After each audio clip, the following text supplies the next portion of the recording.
आप अपने व्यक्तित्व को इस प्रकार बनाइए कि महिलाएं आपके साथ में सुरक्षित महसूस करें। बहुत सारा सोना के बाद मैं डायरेक्टली बैठ जाती हूँ मेडिटेशन करने के लिए। भगवान जी की ज्योति कितनी ज्यादा प्यारी लग रही है। लेडीज फिंगर की एग्रीकल्चर को हमने किस कंट्री से अडॉप्ट किया था, क्योंकि सुबह सुबह घर के भी काफी ज्यादा काम रहते हैं। प्यारी सी चाय। गुड मॉर्निंग चैंपियंस, जय Shri Krishna. I hope all I doing well. So firstly, I want to introduce myself. My name is Arushi and I'm a UPSC aspirant and this is my first blog which is regarding from my whole study routine. And ये blog काफ़ी ज़्यादा interested और काफ़ी ज़्यादा मज़ेदार होने वाला है. So stay tuned till the end. तो चलिए कर लेते हैं अपने दिन की शुरुआत. So अभी टाइम हो रहा है मॉर्निंग के 6 o'clock और उठते ही सबसे पहले मैंने धरती माँ को प्रणाम किया. मैं फ्रेशन अप हुई और फ्रेशन अप होने के बाद मैं डायरेक्टली बैठ जाती हूँ मेडिटेशन करने के लिए. So guys, here I want to say one thing which is meditation should be the part of our life. Meditation हमारी ज़िंदगी का एक हिस्सा होना चाहिए, चूँकि मेडिटेशन को आप एक इंजॉयमेंट के तौर पे मत लीजिए. So I am going to tell you what is the benefit of the meditation. Meditation से क्या फ़ायदे होते हैं. देखिए, मेडिटेशन से आपके माइंड में आने वाले जो नेगेटिव थॉट्स होते हैं, चाहे वो सुबह उठते ही आए या फिर प्रीवियस डे में आपके माइंड में जो भी थॉट्स आ रहे हैं ना नेगेटिव, वो सारे थॉट्स अच्छे से रिड्यूस हो जाते हैं आपके माइंड से. अपार्ट फ्रॉम दैट आपकी मेमोरी बूस्ट में भी मेडिटेशन काफ़ी अच्छे से काम करती है. और मेडिटेशन फिनिश करते ही मैं डायरेक्टली पहुंच जाती हूँ अपनी किचन की तरफ, क्योंकि सुबह सुबह घर के भी काफ़ी ज़्यादा काम रहते हैं.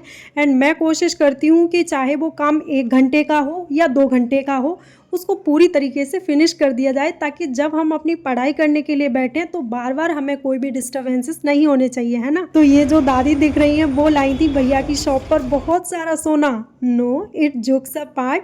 देन उसके बाद मैं आ गई थी अपने घर पे, और घर आते ही I had took the deep shower because गर्मी काफ़ी ज़्यादा हो रही है गाइस. क्योंकि खुद तो क्लीन अप हो ली है, अब भगवान जी के स्थान को भी क्लीन अप कर दे, है ना, ये भी बहुत ज़रूरी है. And let me clear one thing. बहुत सारे लोग मुझसे ये क्वेश्चन करते हैं कि क्या मैं अपने रिलीजन को दिखा करके उनके ऊपर ये चीज़ इम्पोज करना चाह रही हूँ. तो ऐसा बिल्कुल नहीं है. आप अपने माइंड से ये चीज़ निकाल दीजिए, बिकॉज मुझे जहाँ से पॉजिटिव वाइब्स मिलती हैं, मुझे जहाँ से एनर्जेटिक फील होता है, मैं वो करती हूँ. तो यहाँ पर मैं गीता का पाठ कर रही थी, बट गीता के मेरे ऑलरेडी 3 से 4 चैप्टर्स हो चुके थे, बट बीच में रिदम खराब होने की वजह से और फिर से मैंने अपना शुरू कर दिया फर्स्ट चैप्टर. देखिए भगवान जी की ज्योति कितनी ज़्यादा प्यारी लग रही है. उसके बाद हमने बना ली थी अपने लिए प्यारी सी चाय, और चाय के साथ में रेडी कर लिया था अपना ब्रेकफास्ट, ताकि हम कंटिन्यूअसली अपनी स्टडी को कर पाएँ. सो गाइज, यहाँ पर मैंने अपनी टू डू लिस्ट प्रिपेयर कर ली है. जो जो टॉपिक्स मुझे आज क्लियर करने हैं वो मैंने अपने टू डू लिस्ट में मेंशन कर लिए हैं, जिसमें मेरा फर्स्ट टॉपिक होने वाला है मैपिंग का. यहाँ पर मैं आपको एक चीज़ बोलना चाहूँगी कि देखिए, आप अपने दिन की शुरुआत उस सब्जेक्ट के साथ में कीजिए जो सब्जेक्ट आपको इंटरेस्टेड लगता है. फॉर एग्जांपल, मुझे ज्योग्राफी पढ़ना काफ़ी ज़्यादा अच्छा लगता है और ज्योग्राफी के अंदर मैपिंग करना, तो इसीलिए मैं अपने स्लॉट को शुरू करती हूँ मैपिंग के साथ में. आप किसी भी सब्जेक्ट के साथ शुरू कर सकते हैं. लेट्स से आपको इकोनॉमी पसंद है, आपको पॉलिटी पसंद है, आपको साइंस एंड टेक्नोलॉजी पसंद है, whatever you want to do, तो आप उससे अपने दिन की शुरुआत कीजिए. ऐसा मेरा पर्सनल एक्सपीरियंस कहता है गाइस. एंड देखिए, सबकी अपनी साइकोलॉजी अपने तरीके से काम करती है. जो मेरा अपना एक्सपीरियंस है वही मैं इस ब्लॉग के अंदर शेयर करूंगी आप लोगों के साथ. जैसे कि मैं किसी भी इजी सब्जेक्ट के साथ में इसलिए शुरू करती हूँ ताकि मेरा होल डे काफ़ी ज़्यादा प्रोडक्टिव जाए. जो भी सब्जेक्ट मैं आगे पढ़ने वाली हूँ उनमें मेरा कंटिन्यूअसली मन लगा रहे और मैं उतनी ही प्रोडक्टिविटी के साथ में अपनी स्टडी को कंटिन्यू रख पाऊँ. That's a simple reason. तो मैपिंग के अंदर सबसे पहले मैंने शुरू किया साउथ अमेरिका कॉन्टिनेंट. सबसे पहले हम साउथ अमेरिका की पॉलिटिकल सिचुएशन को जानेंगे. अपार्ट फ्रॉम दैट हम फिजिकल कंडीशन को जानेंगे. फिजिकल कंडीशन में आती है हमारी लेक्स, माउंटेन्स, प्लेट्यूज, रिवर्स. ये सारी चीज़ें हमें फिजिकल ज्योग्राफी में पढ़नी होती हैं. तो हम नंबर वाइज जो है कॉन्टिनेंट को कवर करेंगे. तो यहाँ पर मैं साउथ अमेरिका पढ़ रही थी, जिसमें बहुत सारी चीज़ें मैंने पढ़ी.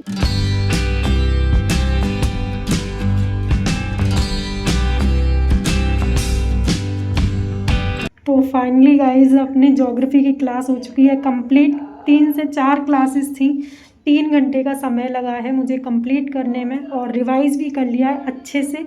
So now I am very hungry, तो कुछ खा लेते हैं. तो सबसे पहले रख दिया है हमने पानी. अब ये जैसे ही थोड़ा सा बॉईल हो जाएगा उसके बाद में डाल देंगे हम मैगी. सिंपल. क्योंकि मैं बहुत ज़्यादा वैसे मैगी नहीं बनाती हूँ कि टमाटर प्याज, इतना भाई टाइम नहीं है मेरे पास। तो बहुत ही ईजी तरीके से मैं इसको बनाने की कोशिश करती हूँ। तो जब बन जाएगी तब मैं आपको दिखाऊँ। मैगी अपनी तैयार है, यू कैन सी हियर, बहुत प्यारी लग रही है। तो चलो खाने के बाद मिलते हैं। So welcome to guys, I am back right now. I am going to do my current affair class. तो मैंने अपना जोग्राफी का स्लॉट कंप्लीट कर लिया है, यू नो। सो अब मैं करने वाली हूँ अपनी करंट अफेयर की क्लासेस। और करंट अफेयर में बहुत कुछ मेरा छूट गया है, तो आई ट्राई कि उसको कंप्लीट कर दें। क्या होता है कि जब हम डेली बेसिस पे चीज़ों को प्रोक्रास्टिनेट करते रहते हैं तो चीज़ें अनडिसिप्लिन्ड हो जाती हैं। So that's why I try कि उसको बेस्ट तरीके से करने की कोशिश करेंगे। और करंट अफेयर में सबसे पहले मैंने शुरू की थी लीगल करंट अफेयर की क्लास, बिकॉज अदर एग्जाम्स के लिए ये वाली करंट अफेयर कवर करना मेरे लिए काफ़ी ज़्यादा ज़रूरी था, तो इसलिए मैंने ये शुरू की थी। उसके बाद मैंने एडिटोरियल करना शुरू किया था, और एडिटोरियल मैं ओनली IAS से करती हूँ। उनका काफ़ी ज़्यादा अच्छा कॉन्टेंट रहता है, सर काफ़ी अच्छा समझाते हैं, सुमित सर काफ़ी अच्छा समझाते हैं। So guys you can also check out on YouTube, उनकी वीडियोज़ आप चेक कर सकते हैं, वहाँ पर आप एडिटोरियल को कंप्लीट कर सकते हैं। सो एक्चुअली इसका बेनिफिट ये होगा कि आपका न्यूज़पेपर पढ़ना काफ़ी ज़्यादा इजी हो जाएगा, क्योंकि आपको कॉन्सेप्ट पहले से ही क्लियर रहेंगे जो भी न्यूज़पेपर में आया हुआ है। फिर चाहे आप कोई सा भी न्यूज़पेपर फॉलो करते हैं, नो मैटर, बस आपके कॉन्सेप्ट्स यहाँ से क्लियर हो जाएंगे।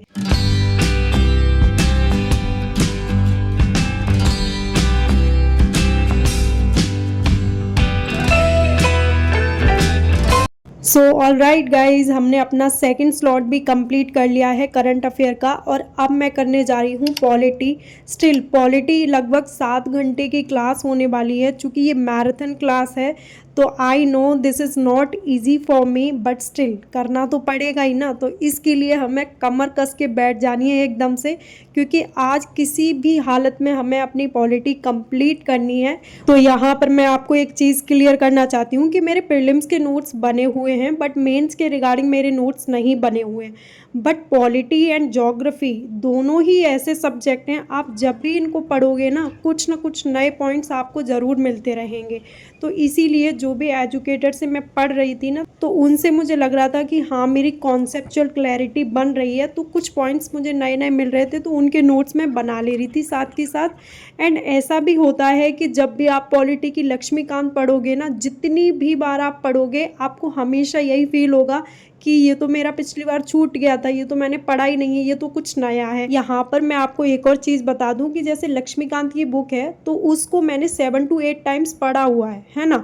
बट बीच में क्या होता है, जब कोई चीज़ रिवाइज नहीं करते हैं हम लोग, तो वो एकदम से बेस्ट ऑफ थिंग होती है। तो मुझे बेटर ये लगा कि डायरेक्टली बुक पढ़ने से बेटर ये है किसी एजुकेटर से पढ़ लिया जाए, ताकि आपकी कंसेप्चुअल क्लैरिटी काफ़ी अच्छे से हो जाए। और ये मेरा ओन एक्सपीरियंस कहता है कि जब आप एजुकेटर से पढ़ते हैं ना, तो आपकी अंडरस्टैंडिंग बहुत अच्छी डेवलप होती है। So you can also try this. And guys पढ़ने में काफ़ी ज़्यादा मज़ा आ रहा था, क्योंकि सर कॉन्स्टिट्यूशनल की बेसिक चीज़ों को इतने अच्छे से पढ़ा रहे थे। लिटरली मुझे बहुत अच्छा लग रहा था पढ़ने में। For example parts of the constitution, articles, DPSPs, fundamental rights, fundamental duties, apart from that schedules and what is the difference between the schedules and articles and all those topics बहुत अच्छे से सर पढ़ा रहे थे। जैसे constitution को हमने कहाँ से बोरो किया है, जो कुछ ऐसे टर्म्स हैं उनको हमने कहाँ से बोरो किया है, और हमारा जो प्रीएम्बल है उसमें जो टर्म्स मेंशन है उनको कैसे लॉन्ग टर्म तक हमें लर्न रखना है। तो उन सारी चीज़ों को सर इतने अच्छे से क्लियर करवा रहे थे, और मुझे बहुत मज़ा आ रहा था पॉलिटी पढ़ने में, बहुत अच्छा लग रहा था। ज्योग्राफी एंड पॉलिटी का जो कॉम्बिनेशन है, it's totally amazing combination literally. तो चलिए अपनी क्लास को रखते हैं continue, and you can enjoy my journey.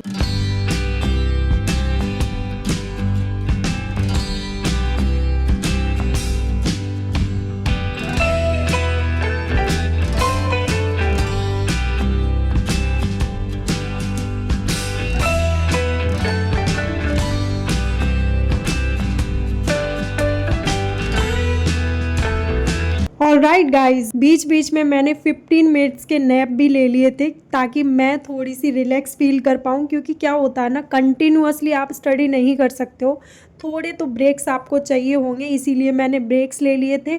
और स्टिल मैं ज़मीन पे बैठ के पढ़ रही हूँ, क्योंकि उधर साइड वाला जो मेरा फ़ैन है रूम का वो ख़राब हो चुका है। गर्मी वैसे ही बहुत ज़्यादा हो रही है, तो गर्मी में बैठ के तो मैं पढ़ाई नहीं कर सकती हूँ। तो ऑब्वियसली मुझे लगा कि मुझे अपने बिस्तर पे ही पढ़ाई करनी चाहिए, दिमाग में जानी चाहिए चीज़ें, मेन चीज़ ये इम्पॉर्टेंट है। So finally guys, I finished my class and I'm very happy because मेरे लिए तो 7 घंटे की क्लास कंप्लीट करना अनबिलीवेबल था, बट मैंने ये कर लिया है, तो मैं अपने आप को अप्रिशिएट भी कर लेती हूँ, है ना। क्योंकि आपके छोटे छोटे सेलिब्रेशन ही आपको बहुत बड़ा मोटिवेशन प्रोवाइड कर सकते हैं। तो इसी के साथ अब शुरू करते हैं अपना 4th स्लॉट जो है हमारा सी सेट का। एंड सी सेट आप देख ही रहे हो कितना ज़्यादा मुश्किल आ रहा है। प्रीवियस ईयर के जब क्वेश्चन आप एनालाइज करोगे तो see set it was too tough, है ना। और स्पेशली क्वांटिटिव एप्टीट्यूड का जो पोर्शन है उसमें तो क्वेश्चंस का जो लेवल है वो जेई एडवांस के लेवल का आ रहा है ना। And I think CSAT के लिए तो हमारी यही स्ट्रेटेजी होनी चाहिए कि हम जितनी प्रैक्टिस कर सकते हैं ना क्वेश्चंस की, उतनी ही हमें करनी चाहिए। और यहाँ पर मैंने सबसे पहले टॉपिक शुरू किया नंबर सिस्टम।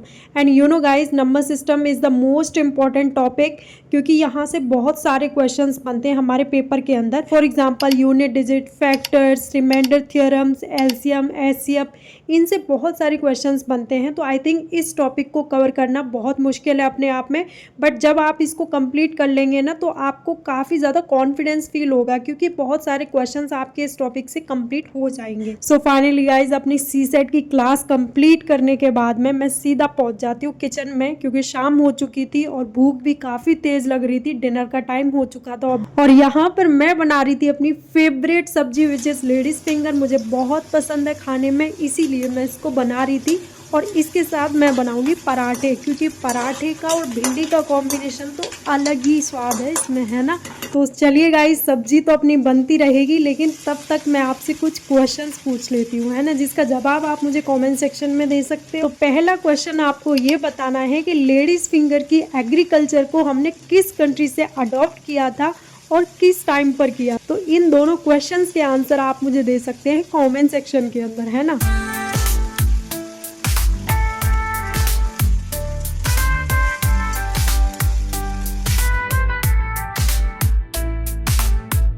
तो फाइनली गाइज, अपना डिनर हो चुका है फिनिश, और यहाँ पर मैं बैठ चुकी हूँ अपना लास्ट स्लॉट लगाने के लिए, जो होने वाला है हमारा PYQ का।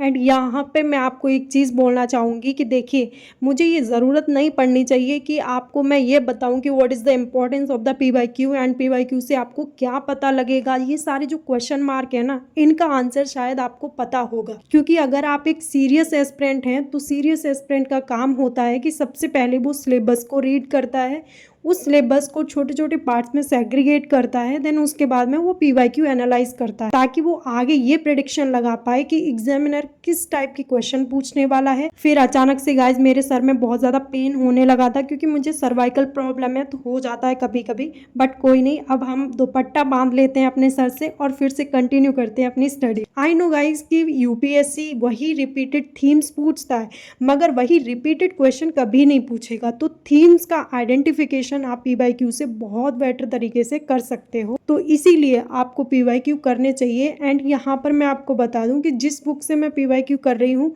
ये है दिशा पब्लिकेशन की बुक, और इसमें जो कंटेंट गिवन है वो काफ़ी ज़्यादा अच्छा कंटेंट गिवन है, तो आप इसको इस्तेमाल कर सकते हो।